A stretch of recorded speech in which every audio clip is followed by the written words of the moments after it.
watched a presentation so nice I had to watch it twice. Today we're going to talk about the PlayStation State of Play, what my thoughts walking were, what I liked, what I didn't like, and my thoughts walking out. So with all that said, with all that out of the way, let's just get into it, shall we?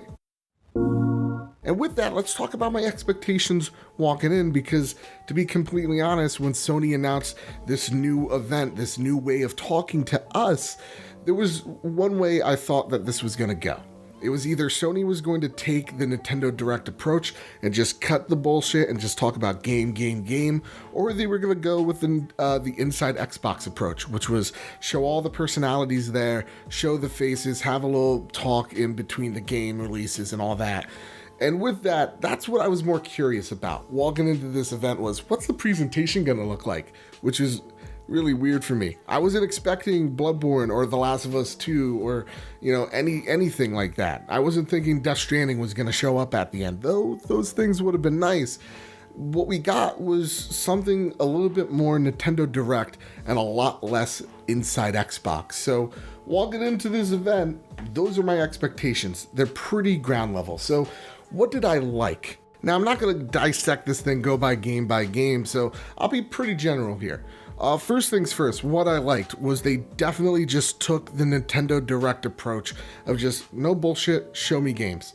No people on stage, just show me game. Game after game, talk about the game, when it's coming out, next game. And it seemed like, and a lot of my chat over on Twitch was agreeing with me here, was that every game felt like it had a moment on the stage. Yes, you saw those little montages, but for the most part, a lot of games that were new that got announced here, it seemed like all of them were equal in time and length. Like the Iron Man VR thing that we'll talk about in a second, almost got, at least from what I feel, even watching it a second time, got as much time as some of the little titles like Ready, Set, Heroes.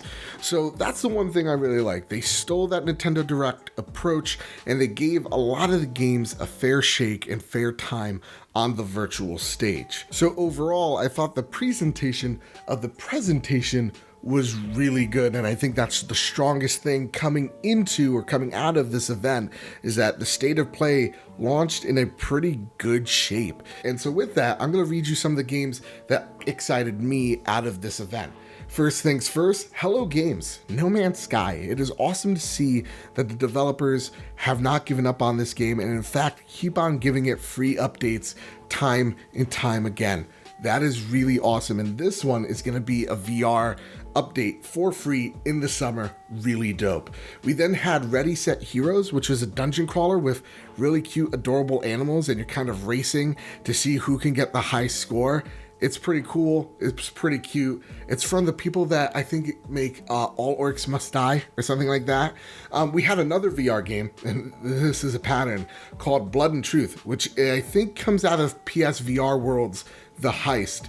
This looks like a James Bond light game. We're actually seeing a lot of people from like action movies or just TV and drama in this game. Very high quality, looks really great. It kind of looks like a subpar, like high-end PS3 game coming into the PlayStation 4, and it's a VR game, so it looked really nice. The one thing I just don't like about it is it's the invisible hand shit you see in VR games a lot. Just give me an arm. I know that must be a bitch to code, but man, it's just weird seeing invisible hand like your Rain Man. We saw a game called Observation. This is a Devolver Digital game and I think the developers are called No Code. This is awesome. You're looking at a space station gone awry, something's happened, you need to solve what's happened, why it happened. Really dope. Then we saw Five Nights at Freddy's VR Help Wanted. I saw a lot of people in my chat say, Joe, what's it gonna take? I'm gonna say, you need to buy me that game before I even think about playing that in VR. Are you kidding me? You have like the little weird thing from Saw that rides around on a little bike. Well, this time, this little sucker can move, and he's like 7 feet tall. He grew the fuck up. No, I'm never playing that game.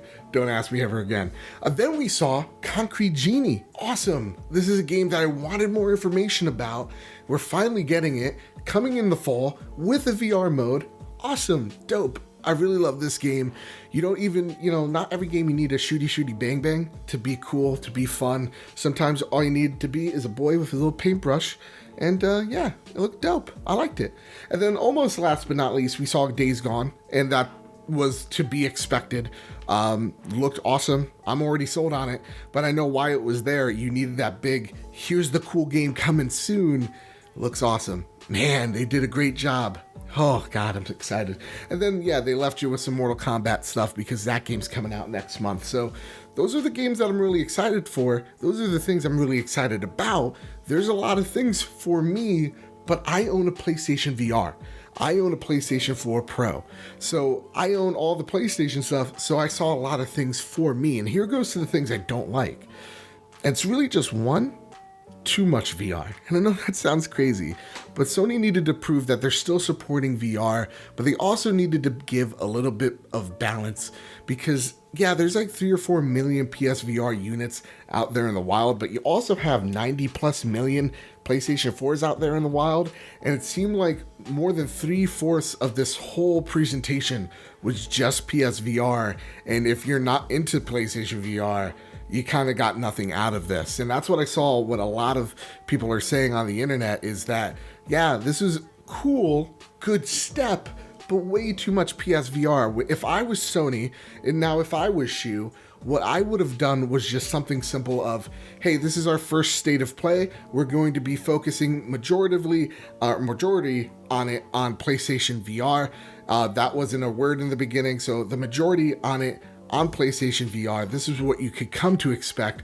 We hope, you're excited to see the future of PlayStation with us. Something along those lines, but with way better grammar, I think would have been a great way of setting the expectations because nobody knew what to expect. So some people did expect Bloodborne 2 or Last of Us Part 2 or Death Stranding, and they're disappointed because they didn't get that one more thing. But for me, walking out of this event, even though they didn't say the best things walking in, they didn't set the expectations, they didn't set the tone well, walking out, I'm really optimistic to see what the future of State of Play is. I actually think that this is in way better shape than what I thought it was going to be. I thought it was going to be more inside Xbox, and if anything, Xbox could take a cue out of this. This is really awesome.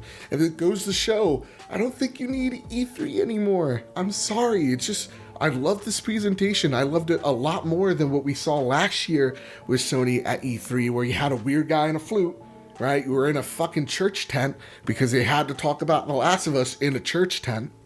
It was weird. There was too much fluff. There's not enough games. So I can at least give credit where credit is due to say that Sony listened and they go, okay, let's just fuck the presentation. Let's just show them game after game after game. They did it and I liked it. So with that, that's what I have to say. My thoughts on it is great presentation. I saw a lot of things I wanted to buy, but the bad was not everybody has a PlayStation VR.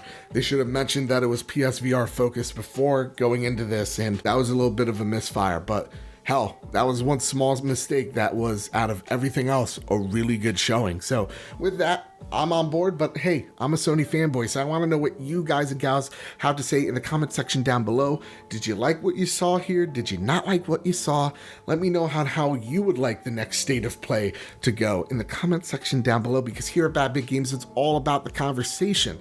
So with all that said, with all that out of the way, if you like reaction videos and thought pieces like these, if you like PlayStation news, if you like Should You Buy's Top 5s, a PlayStation podcast called The Trophy Room, a PlayStation podcast made by the players for the players each and every Thursday. Oh, I'm getting so good at this. Then please hit like, share, subscribe. It helps me out, grows this big, beautiful family that I call home, because here at Bad Big Games, that's what it's all about. So keep your wits about you and have a nice one.